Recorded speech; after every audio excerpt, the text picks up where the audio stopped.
Target. దానికి తగిన విధంగా మేము ముందుకెళ్తున్నాం. Okay, so coming to your ministry, so liquor గురించి ఫస్ట్ మాట్లాడదాం. అంటే ఎక్సైజ్ మినిస్టర్ కాబట్టి ఇప్పుడు ఢిల్లీ లిక్కర్ స్కామ్ కంటే కూడా మించినటువంటి స్కామ్ జగన్ హయాంలో జరిగింది, ఏపీలో లిక్కర్ స్కామ్ అని మీరు ఆరోపిస్తున్నారు. మరి ఎందుకు ఈ 5 ఏళ్లలో ఈడీ ఎంక్వైరీకి మీరు డిమాండ్ చేయలేదు? చేస్తాం, అన్నీ వస్తాయి. ఇప్పుడు మేము వచ్చిన వెంటనే సిబిసిఐడి వేసినాం, తర్వాత ఇప్పుడు సిట్ వేసాం. సిట్ ఇప్పుడు స్పీడప్ చేశారు.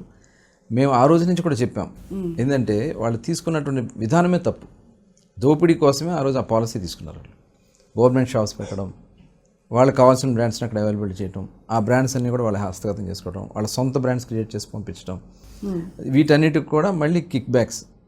ఇప్పుడు మొత్తం తెలుస్తుంది కదా, నెలకి వచ్చేటప్పటికి 60 నుంచి 100 కోట్లు వాళ్ళు వసూలు చేశారన్నది, ఏదైతే కేసు కింద అని చెప్పి పెట్టుకుని వసూలు చేసుకున్నారు.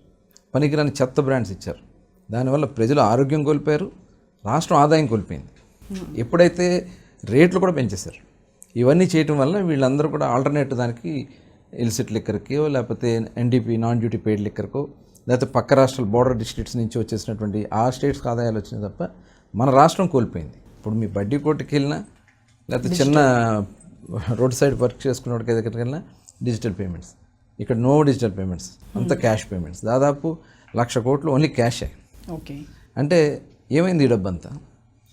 అందుకని ఇప్పుడు మేము టోటల్ డిజిటల్ పేమెంట్సే కాకుండా వాళ్ళు ఆన్లైన్లోనే వాళ్ళకి కావాల్సినటువంటి బ్రాండ్స్ తీసుకోవచ్చు.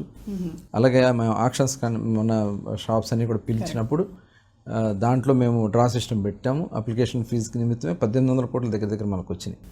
98,000 దగ్గర 90,000 అప్లికేషన్స్ వచ్చినాయి. అంటే మేమంతా ట్రాన్స్పరెంట్గా చేసాం. గతంలో వాళ్ళు ఈ రకంగా చేయలే.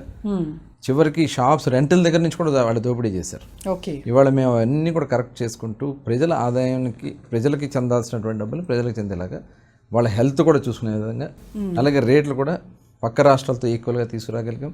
దానివల్ల నాన్ డ్యూటీ పెయిడ్ లిక్కర్ ఏదైతే పక్క రాష్ట్రాలతో వస్తుందో అవన్నీ కూడా కంట్రోల్ చేసాం. బోర్డర్ డిస్ట్రిక్ట్స్లో దాదాపు 30 నుంచి 40% అక్కడ మనకి గ్రోత్ ఉంది. ఓకే, అట్లాగే ఆటోమేటిక్గా ఇక్కడ ఇల్సిట్ అంతా కంట్రోల్ చేయడం వల్ల ఓవరాల్గా అది ఆదాయం గవర్నమెంట్కి వస్తుంది. అది ప్రజలకు సంబంధించిందిగా మేము చెప్తా ఉన్నాం. ఓకే, కానీ జగన్ మాత్రం వైసీపీ ప్రభుత్వంలో ఏదైతే ఎక్సైజ్ పాలసీని పారదర్శకంగా మేము నిర్వహించింది, ఇప్పుడు టీడీపీ అంటే కూటమి ప్రభుత్వం తీసుకొచ్చినటువంటి ఎక్సైజ్ పాలసీ ఎవరికి ప్రయోజనం చేకూరుతుంది అని అంటే అది టీడీపీ కార్యకర్తలు దోచుకోవడానికి అని చెప్పి ఆరోపిస్తున్నారు. ఎట్లా? ఇప్పుడు ఆయన చెప్పాలి. ఎందుకంటే వాళ్ళు చేసినటువంటి విధానంలో ఇవాళ ఎన్ని బ్రాండ్స్ ఉన్నాయి చెప్పమనండి.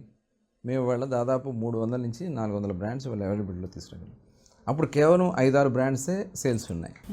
దానికి సమాధానం చెప్పమనండి. ఎందుకని వాళ్ళకే ఆర్డర్స్ ఇచ్చారు వీళ్ళు. కొన్ని కంపెనీ ఆదాన్ అని ఇట్లా కొన్ని కంపెనీలు, వాళ్ళకి సంబంధించిన కంపెనీలు పెట్టుకుని డిస్టరీస్ని కూడా హ్యాండ్ ఓవర్ చేసుకున్నారు వీళ్ళు. ఇవాళ మేము టోటల్ కింద ఈఎన్ఏ దగ్గర నుంచి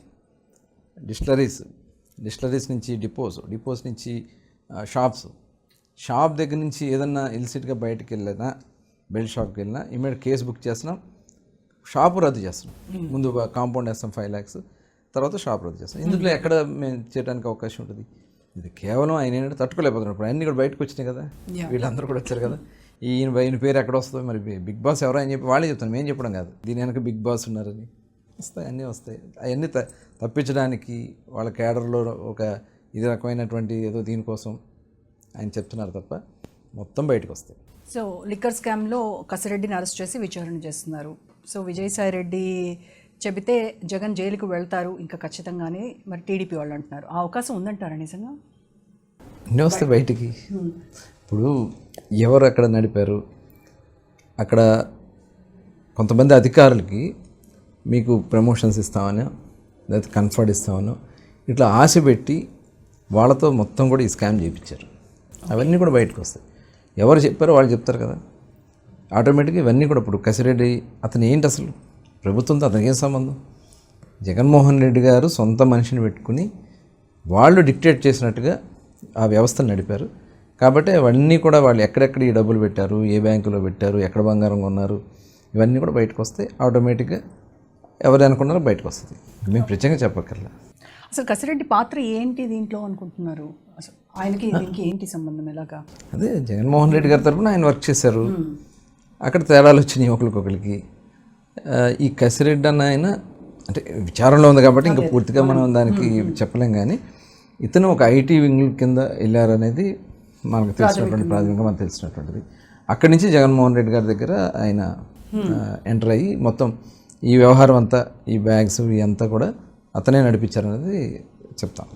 ఓకే, అంటే లిక్కర్ స్కామ్ జరిగిందని చెప్తున్నారు, మనీ లాండరింగ్ జరిగిందని అంటున్నారు, బట్ దీనిపైన సిబిఐ ఎంక్వైరీ ఇప్పుడు సిట్ అవుతుంది.